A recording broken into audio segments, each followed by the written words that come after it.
Welcome to the City Center Podcast. I'm Jerry Marcello. West Palm Beach prides itself as a community of opportunity for all. Part of making that goal a reality is a focus on offering programs to help local entrepreneurs find success. So if your dream is to start your own business, West Palm Beach has a team that's ready to talk to you. That's coming up next on the City Center Podcast.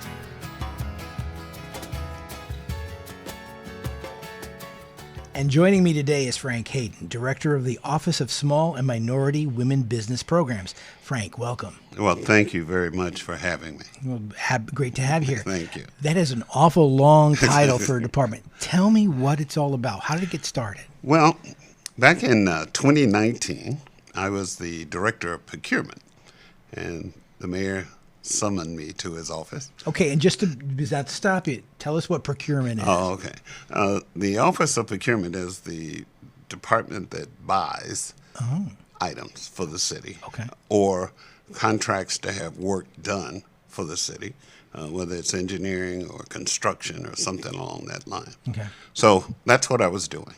And so the mayor asked that I take over the small business group. And so in 2019, I mean, you don't tell the mayor no. And so I said, of course, I'll be more than happy to do that. And so I took it over in 2019, and we've been rolling ever since then. Okay, so and what is the basic idea behind the department? Well, it is to create opportunities for small, minority, and women-owned businesses so that they can have a fair opportunity to do work for the city of West Palm Beach. And so we've developed programs that has enabled us to make that happen. Okay. And so the ultimate goal is to provide or create opportunities for small and minority and women-owned businesses to get work with the city. That's a big signature for the mayor. Is he coined the phrase a community of opportunity for all. Yes. And I was very pleased that he asked me to step into that role because I feel very, very strongly about creating these opportunities for small and minority and women-owned businesses, not just here, but in Palm Beach County as well. And so when he offered the opportunity, I quite naturally accepted it. And we've been doing quite well ever since that day that I said yes. Well, tell me a little bit about what the state of minority and women-owned businesses are, both here in West Palm Beach and as far as the entire county. Yes. It's an interesting question that you raised. As you know, there has been some efforts to dismantle these types of programs. And so we have been working very closely with our legal department to stay on the right side of the law as it relates to this program.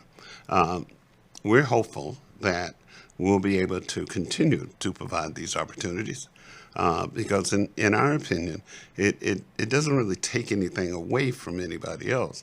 It just creates some opportunities for people who normally wouldn't get opportunities to participate.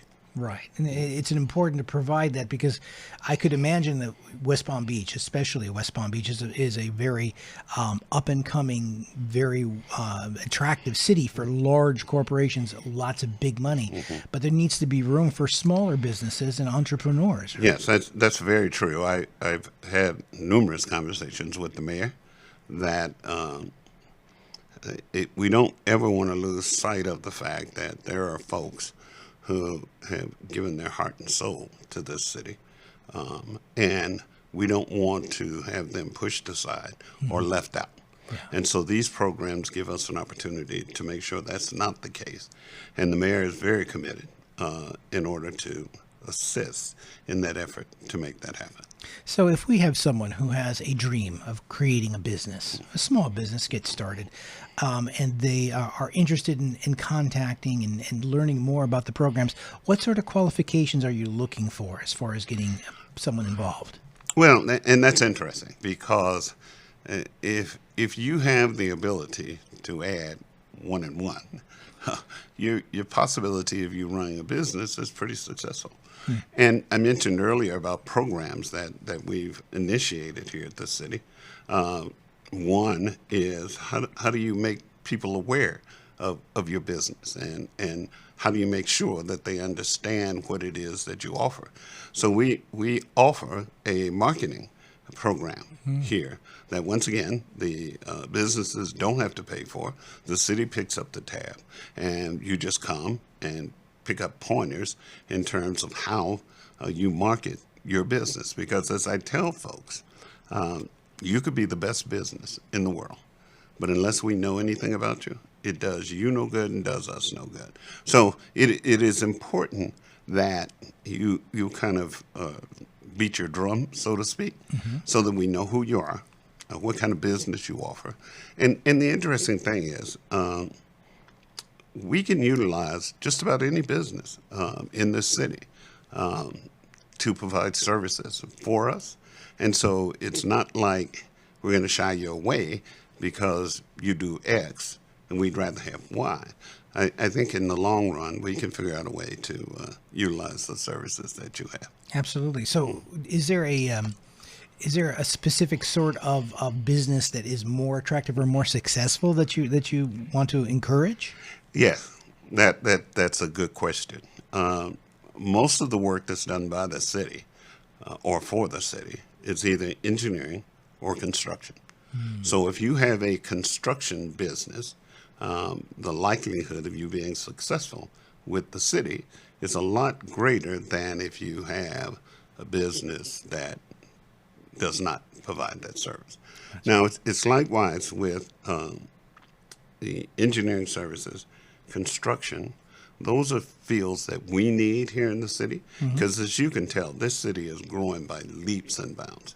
And so it is important that those businesses who can provide those skills take advantage of the opportunities that we'll make available to them as part of the projects. And one of the things that I'm really happy about is the fact that the businesses who do business with us have reached out to extend that hand to small and minority businesses to do work for them because they think it's a good program that we're doing to help minority and small businesses here in the city.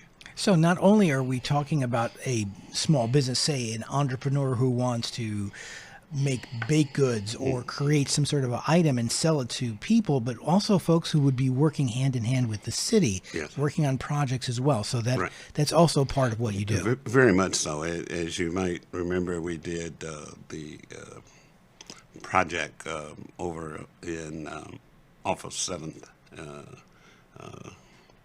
that we took some old shotgun houses and renovated them. Right. And sold those to business owners. There's a floor shop over there. There's a bakery over there. And these folks have now put in this community a service that the folks in that community can utilize and need. Because, most of those folks who are in the Northwest, transportation is a problem. And so it's good if there's something close by that they can walk to or take a taxi to be able to take advantage of what it is that we're providing them and offering them. And so, yes, it is an excellent opportunity for folks to put themselves in a position so that they can provide these services to a community that is in desperate need of the types of services that we do. And I think I said we have a florist over there. We have a bakery over there. There's a restaurant over there as well. That's right. And so we try to put services close to the people so that they don't have to travel too far to get to it. That's fantastic. That's great. Rolling time back, looking back to the very beginning of of this decade when the pandemic started, wasn't there a profound impact on what we were doing and what you were doing within the program? Yes, you're absolutely right that during 2020, when the pandemic hit, we had a loan program going because most small businesses were not in a position to be able to get capital to do their projects. And so we had worked out some things with a couple of financial institutions here in the city to work with these folks. And the city was making grants available to these individuals so that they could get some capital in their hands to be able to perform what it was. And I like to say, and then once again, I have to give credit to the mayor and to the commission, that we were the only municipality that I'm aware of that was taking money out of our coffers and providing it to the businesses so that they could be successful during this period of time that COVID was going on. Mm-hmm. And I think we were. I remember when we first indicated that we were going to be doing this, we had about $500,000, I think, to make this happen. So we made it available that we had this capital and so forth and so on. And we received requests that far exceeded the dollar amounts that we had, which was an indication that the service was needed. And it just wasn't people here in West Palm Beach. We had people from Delray and Boynton who were wanting to participate. So I think it proved to be a very successful program. Mm-hmm. We were able to help those businesses in Palm Beach County, and especially in the city of West Palm Beach, through the program that we were running to help our businesses. I would say that it was a moment that was defining for the entire character of the city. Not only were we interested in the big developers and the large dollars, we were really interested in the small businesses, the tiny local businesses that really needed help, and you guys delivered that. Yes, and you're absolutely right about that. We made a point that those businesses that we helped fit a certain economic criteria in order for us to provide that funding to them, because the other businesses could take advantage of this situation, and the people we really wanted to help would not have an opportunity to be successful. I think it worked out real well. I think if my memory serves me correct, we ended up letting close to about 40 grants to people that ranged anywhere from $50 down to as little as $5,000, which was a tremendous help. A tremendous help, yes. to help business. Okay, so let's get down to some brass tacks. We have a local entrepreneur or a small business here that is appropriate to become involved in one of your programs. Let's talk about the type of things that are available now. Yes, and I mentioned to you a couple of things: marketing, which is a great idea. Yeah, financial assistance, and so those programs exist. We even have one to teach people how to respond to RFPs. Those are requests for proposals, which is how we put something out on the street for people to get work for us. And so the people go through that class and they understand what information they must provide to us in order for us to consider them in the solicitation that we have out on the street. And so those types of programs are helpful for businesses, because most small businesses do business via a handshake. You know somebody who can put a window in, you know a person who needs a window put in, and you put the two together. Right. And so our thing is that works, but you're not going to find a whole lot of people that need windows put in. You need to expand your business. And so through our effort to try and make that happen, enlarges your opportunity, create some value by what you provide to the city and to your business as well. So we think it's a win-win situation for everybody. How does a business become attached to the program? Is there some sort of certification that they have to go through? Well, we do have a certification program for small or minority-owned or women-owned businesses.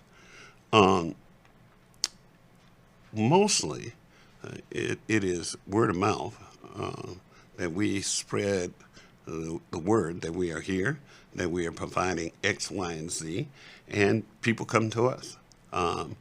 We've gotten to the point now where people submit unsolicited proposals to us to offer a service.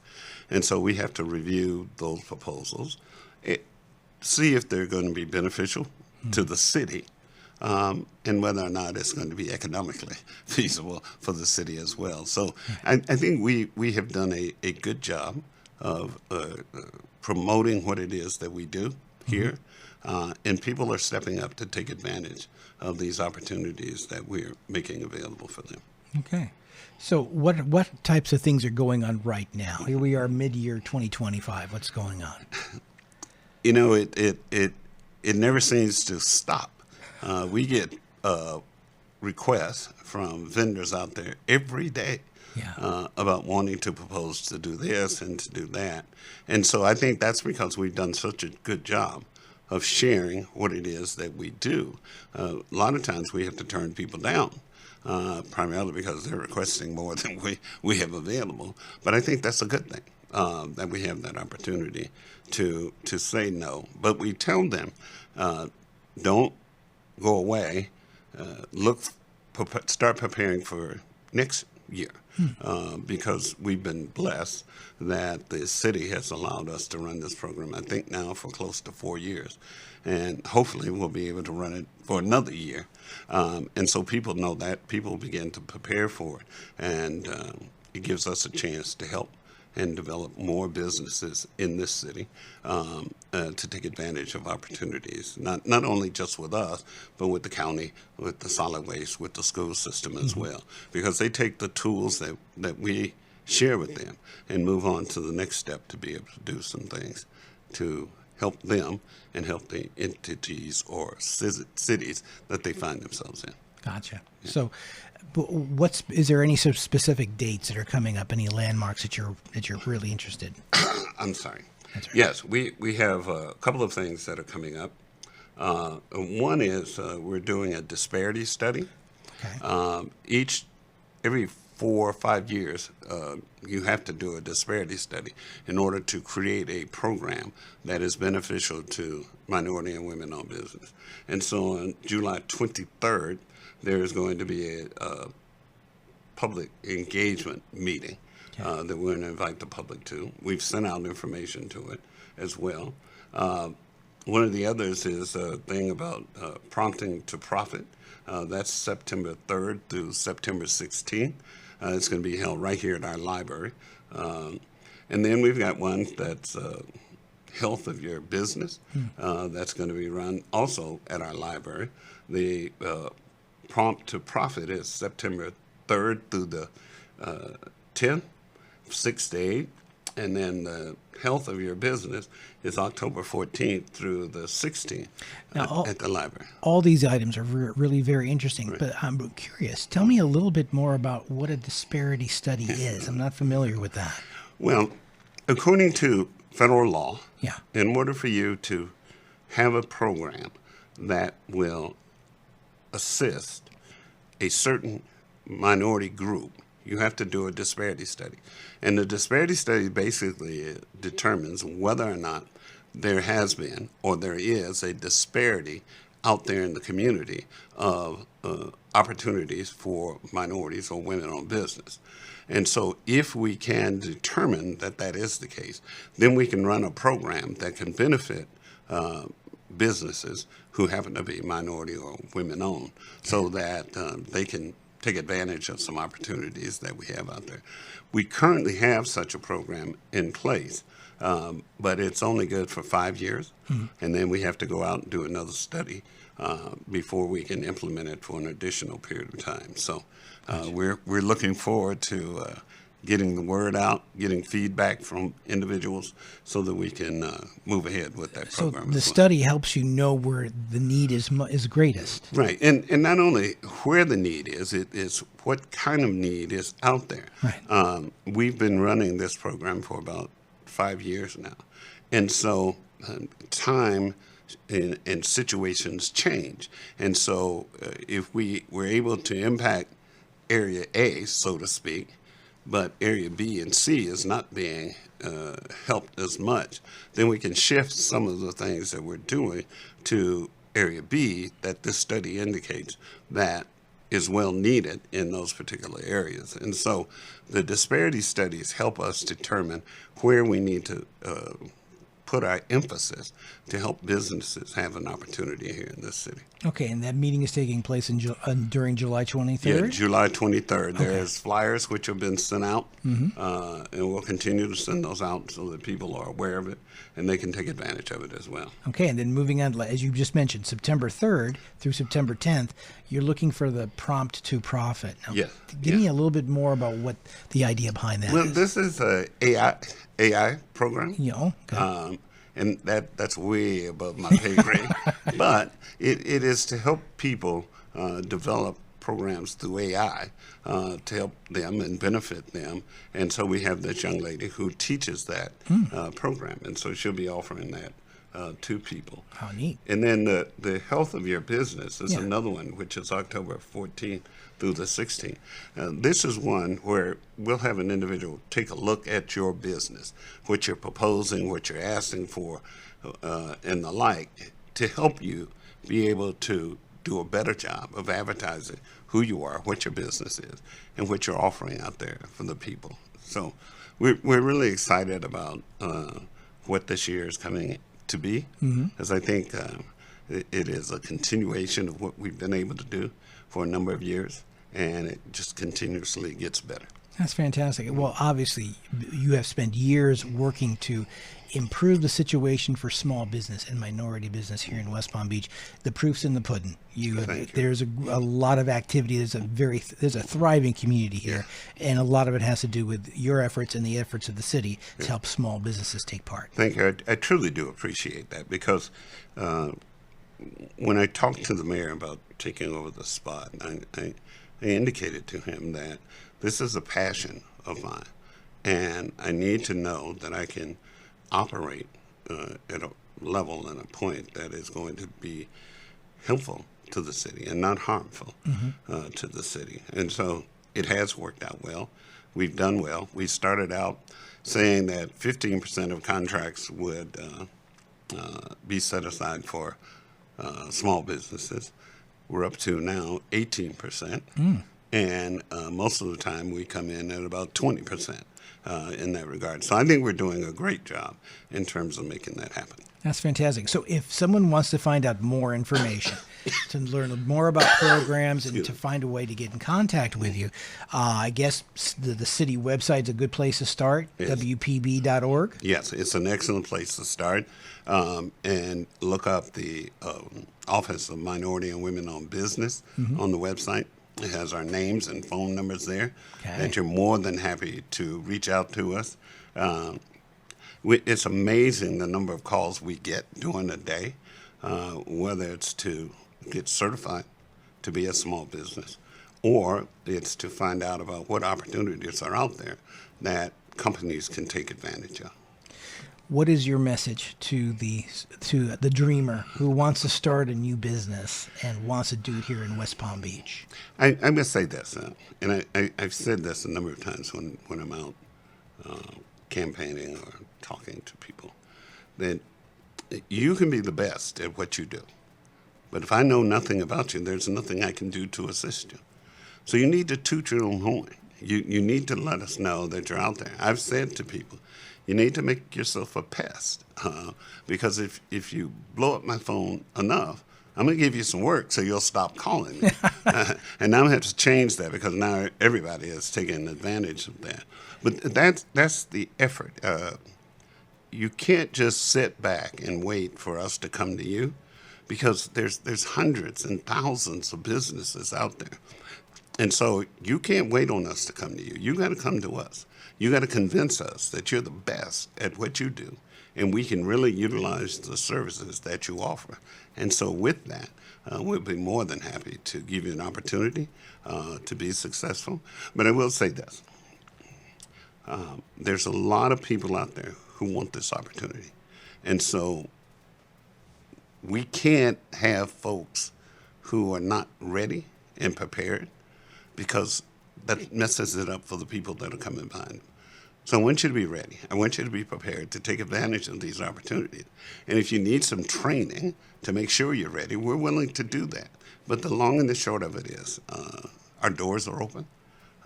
We want you to come on down and take advantage of these opportunities that we have here for you.